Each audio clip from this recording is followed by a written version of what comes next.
anos a sua tradição e relegada como segunda língua, né?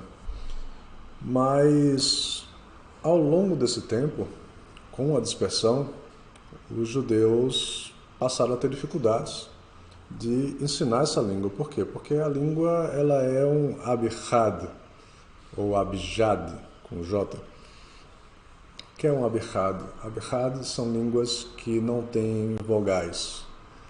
Então, o hebraico, o árabe, o aramaico e outras mais não têm vogais, têm apenas consoantes. Imagine você aprender português ou inglês sem vogais, não existe vogais, só consoantes. Perdão, só consoantes. Mas na realidade você já está tendo acesso a outras línguas que têm vogais. E aí você vai aprender com o seu pai o hebraico, a língua da sua tradição, como segunda língua falada, mas ela não utiliza-se de vogais. Fica bem difícil o aprendizado. Onde estão essas vogais? Elas são subentendidas. E aí, para que não houvesse o esquecimento, para que não houvesse a perda do conhecimento da língua hebraica no povo judeu, já que ele estava disperso, já que ele não utilizava o hebraico como primeira língua, como língua mater, ou seja, a língua que você nasce falando, né, que você escuta a criança falar mamãe, papai, eu te amo, titia, enfim. O hebraico não era essa língua, salvo raríssimas exceções de comunidades fechadas e pouquíssimas pessoas. Um grupo de judeus escribas chamados massoretas, vem de Messorá, a etimologia de massoretas vem de Messorá, que quer dizer tradição, ou seja, os tradicionalistas. Lá pelos idos do século VI da Era Comum até o século IX da Era Comum, criaram um sistema representativo das vogais e de diversas outras noções ortográficas da língua hebraica, que não existem na língua hebraica antiga, mas que auxiliariam no aprendizado, no ensino e na manutenção dessa língua ao longo do tempo. Então, David, eu queria pedir para você colocar um exemplo, né, de uma palavra em hebraico, eretz, sem os sinais massoréticos, ou seja, exatamente como está escrito na Torá, por exemplo, Eretz Israel, a terra de Israel. Eretz é uma palavra que é composta por 3 consoantes. Pode colocar, David. Perfeito. Então, 3 consoantes você está vendo. Da direita para a esquerda. Aleph, Resh e Tzad. Tzad Sofit. Essas 3 consoantes representam a palavra terra em hebraico, Eretz. Mas aí só tem consoantes, aí não tem vogais. E você há de convir que Eretz tem 2 Es. Como é que eu sei que tem 2 Es nessa palavra? Através do conhecimento, porque alguém me passou que Eretz se falava Eretz, ou seja, a tradição é oral, e quando eu olhava para a palavra escrita, eu via somente as consoantes, mas sabia que tinha 2 Es ali no meio entre um e outro. Então é assim que era passado, né? Então é meio que uma memória fotográfica. Eu já vi a primeira palavra, vi 2 vezes, vi 3 vezes, agora já sei. Nunca mais esqueço que quando eu ver essas 3 consoantes uma lado da outra, eu sei que tem dois Es ali no meio. Lógico que tem outras formas também de você compreender e subentender isso.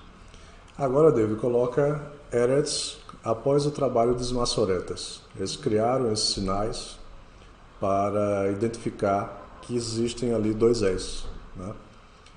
Então eles criaram sinais, eles fizeram questão de criar sinais sem criar uma vogal, sem criar uma letra nova no alfabeto, para que essa letra nova, esse E, não ficasse entre uma consoante e outra, ou seja, não alterasse o texto sagrado.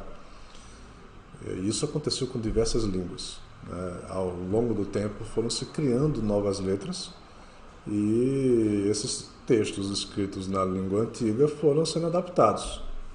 Hoje, você pega um livro em português, você vai ver, está lá de acordo com o novo acordo ortográfico, que nem é tão novo assim. Se você pegar um livro da década de 50, você vai ver que a acentuação, a forma de escrever as palavras é completamente diferente. Para que não houvesse isso no hebraico, porque mexer com o hebraico mexe com o texto sagrado. Imagina você criar a letra E como vogal e de repente você vai lá e altera na Torá, no texto sagrado que Moisés escreveu, e com o E recém-criado. Isso não poderia haver. Então os sinais massoréticos eles são pontinhos abaixo das letras, em cima das letras, ao lado das letras, mas que podem muito bem ser removidos da letra e permanece exatamente igual à palavra, não mexe em nada. Então esses maçoretas tiveram a grande invenção deles, né, de responsável pela manutenção da língua hebraica ao longo de milênios. Sem alterar o texto sagrado. Sem alterar a língua hebraica, né? Porque depois que você compreende que ali tem dois és, você não precisa mais dos sinais dos maçoretas, né? É mais uma muleta, é mais uma forma facilitada de aprender o idioma. E sem alterar o texto sagrado, obviamente, que foi a intenção deles. E veja bem, passados 2.400 anos, vem o movimento sionista, no final do século XIX, depois de tantas perseguições ao povo judeu ao redor do mundo. A gente tem como contar nos dedos as nações do velho mundo que não perseguiu e não expulsou os judeus. A Europa inteira expulsou judeus, Rússia, eu não me recordo um país no velho mundo, novo mundo não, porque Brasil, Estados Unidos, enfim, são países mais recentes. Muito embora a Inquisição que havia na Península Ibérica passou também a reger aqui no Brasil e na América do Sul, mas não com tanta ênfase como na Europa. E esses países todos deram demonstrações de que os judeus precisavam da sua terra, do seu território. Era uma nação sem território. E esse movimento sionista foi ganhando força. O que é o movimento sionista? É que os judeus precisavam voltar à sua terra ancestral, que era Israel. E Israel passou por diversos impérios como província, até no começo do século XX estar nas mãos do mandato britânico após a queda do Império Otomano. O mandato britânico durou poucos anos e veio a Declaração de Balfour,